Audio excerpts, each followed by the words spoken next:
going on, guys? Kaiger here, and a couple days ago I did my PvP tier list for fairies of the month of January. Today I'm going to be talking about PvE fairies for the month of January. Let's jump into it.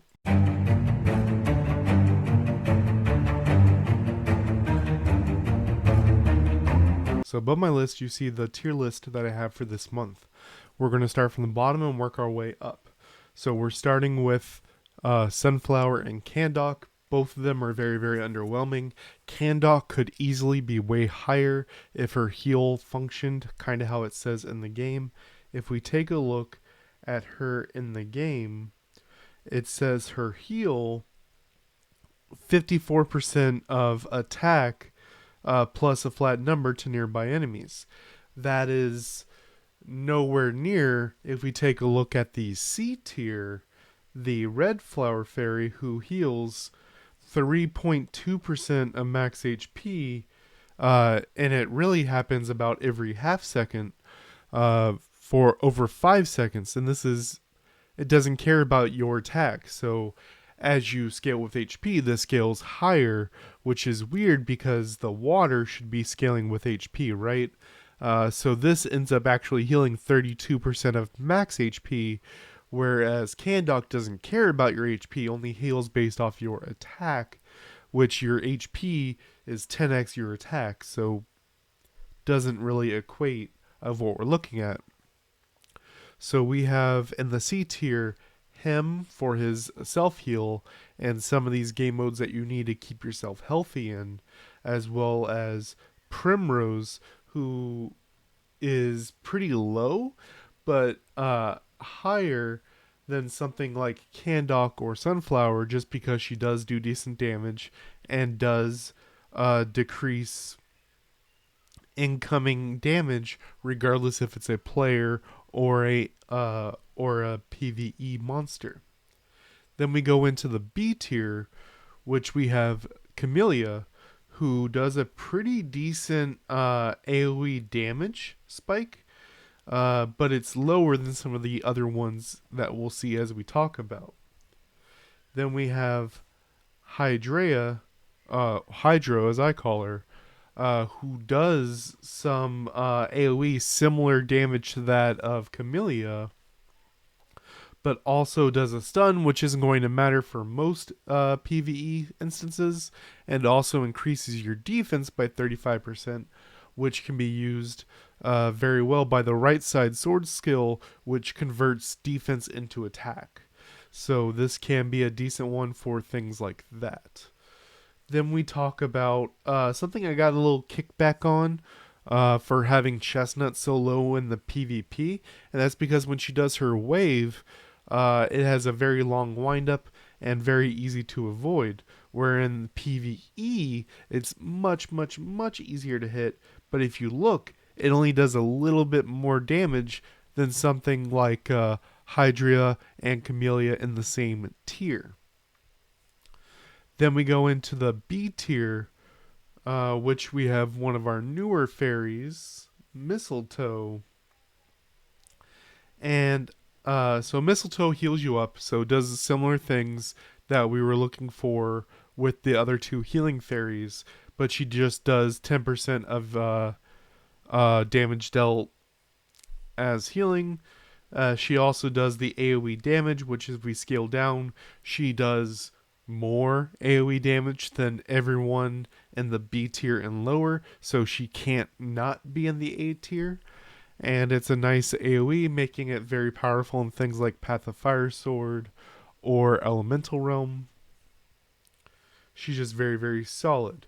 Then we have Marigold, who also has a pretty decent AoE, a slow, which you can take advantage of in Path of Fire Sword, not so much in Elemental Realm, and does very, very little bit more than everyone in the B tier by about 300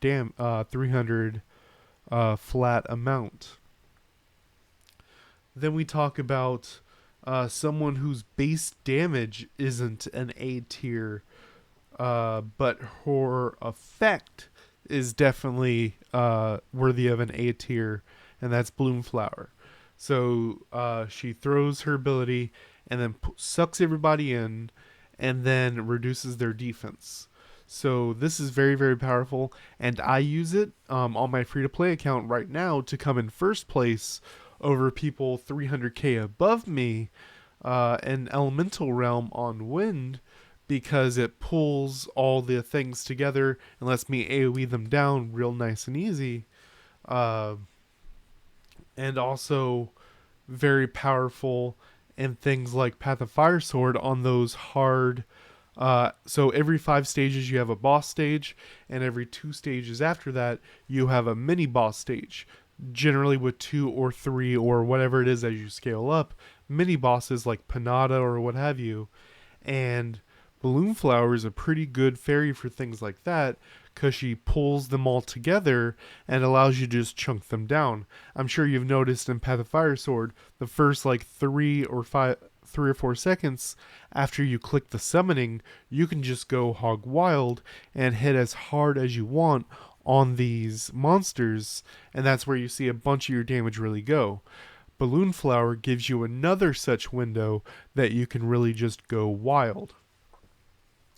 Then we jump into the S tier, which it's hard not to give Licorice an S tier.